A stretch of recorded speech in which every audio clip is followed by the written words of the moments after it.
Hey everyone, it's KawasakiBrad.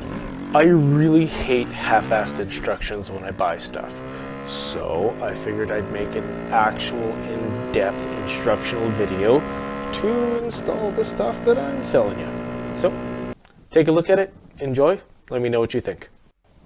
Now to get this party started, we need a 5 and 6 mil Allen wrench. Of course, the KawasakiBrad GPShift kit. 1/4-inch drill bit and drill, masking tape, ruler, pencil, 1/4-inch drive extension, 8, 10, 12 millimeter socket, of course a ratchet, needle nose pliers, and a 10 mil wrench.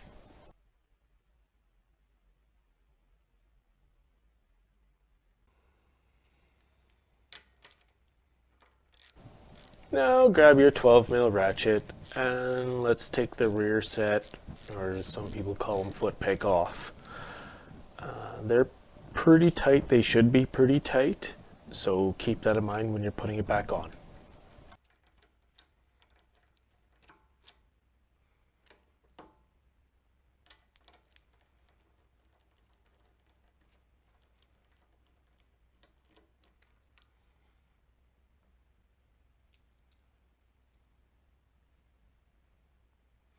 Now grab your 10 mil and let's loosen off the bolt that's holding the shift arm onto the shift shaft. Something to keep in mind is that just because you loosen it doesn't mean you can pull it off. That bolt has to be removed completely in order for that arm to slide off the shaft.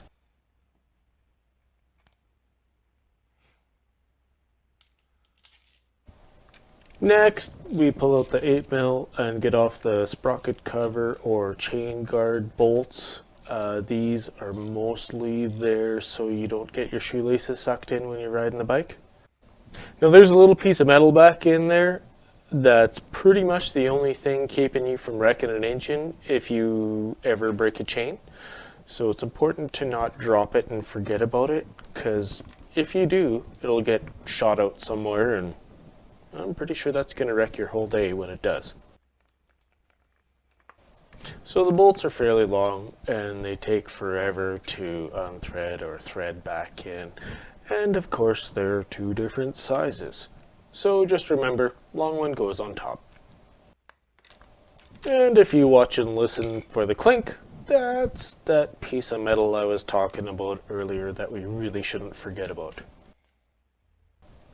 With that rear set and shift lever removed, let's bring it over to the bench and do a little bit of disassembly. Pull that little rubber cover back, and with your needle nose, grab basically the sharp end of the cotter pin and straighten it out and try and kind of get it lined up so you can pull it back through the hole or the shaft. Take your time here because the chances of you needing to reuse that cotter pin are almost zero. They're a few cents at your local hardware store, but it's not worth having stitches over. So straighten it out, get it ready, pull it through, make it kind of a nice clean maneuver.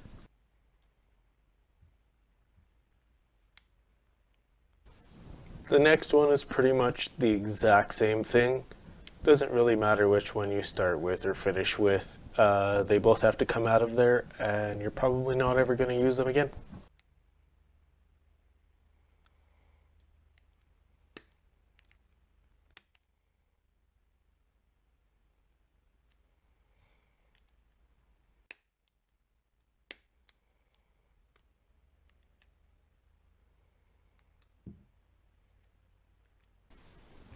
Now if you want to stash all those parts in a baggie or a box somewhere, now's the time. The only thing we're going to reuse from there is the shift arm.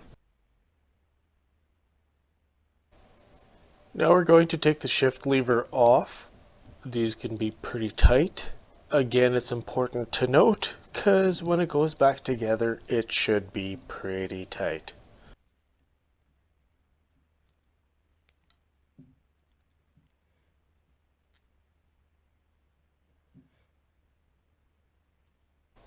So let's put some masking tape around there so we have a little bit of a drawing surface and we can lay out the hole we're about to drill.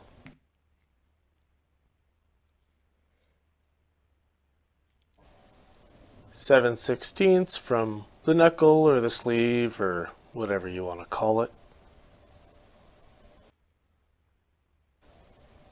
And 3/8 from the top or the bottom. It's a 3/4 inch high. We're going for the middle, so 3/8. Now we have a center mark where that hole needs to go. Grab your 1/4 inch bit and drill a hole. With the amazing magic of YouTube, we now have a hole in our shift lever. Very important that this pin is clean and greased, or else your shifts are just going to feel gritty and weird.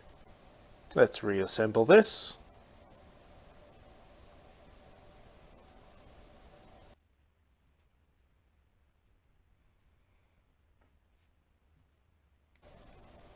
Remember, this one goes on pretty tight.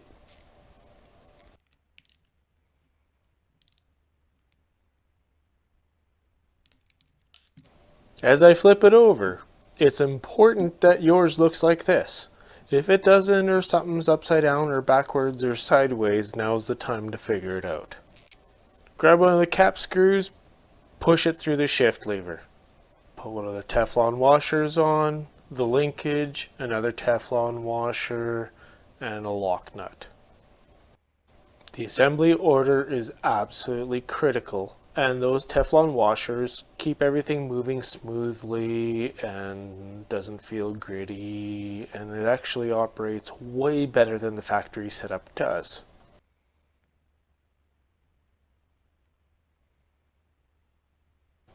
Notice that I'm snugging it up until it doesn't have play in it anymore, but then you back it off a little bit so it can still move freely. It's important that it can move freely.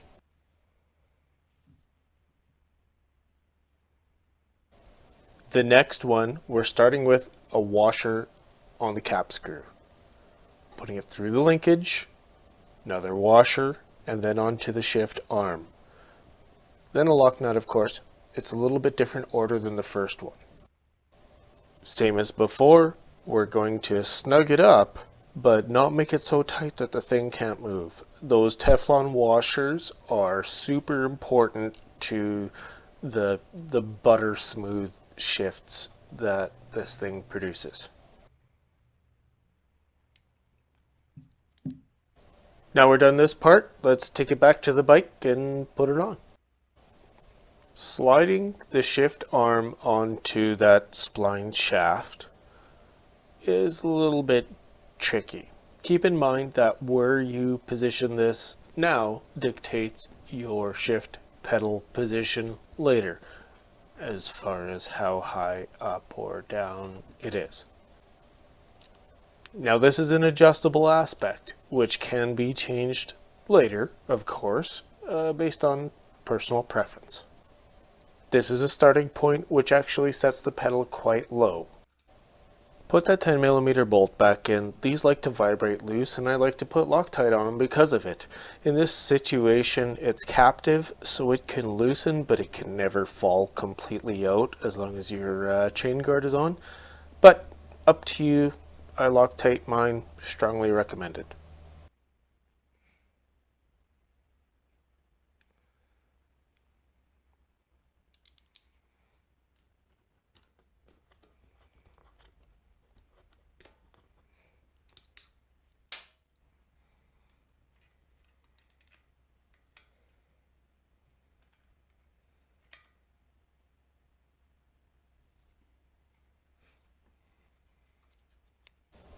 Remember that piece of metal I was talking about earlier that's kind of a pain in the butt and easy to lose and hard to put back on? Well, that's the one. Just line all the holes up and get all the bolts started before you snug them up. Again, it's a little bit of a pain in the butt, but needs to be there. And once you get it set right, it kind of falls into place and all is well.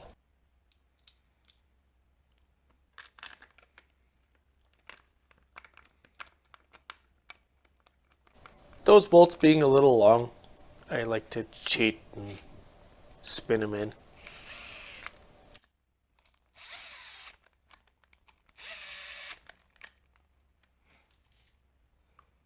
Still can't trust the drill though, and I do have to final torque them by hand. That's really the only way I can sleep at night.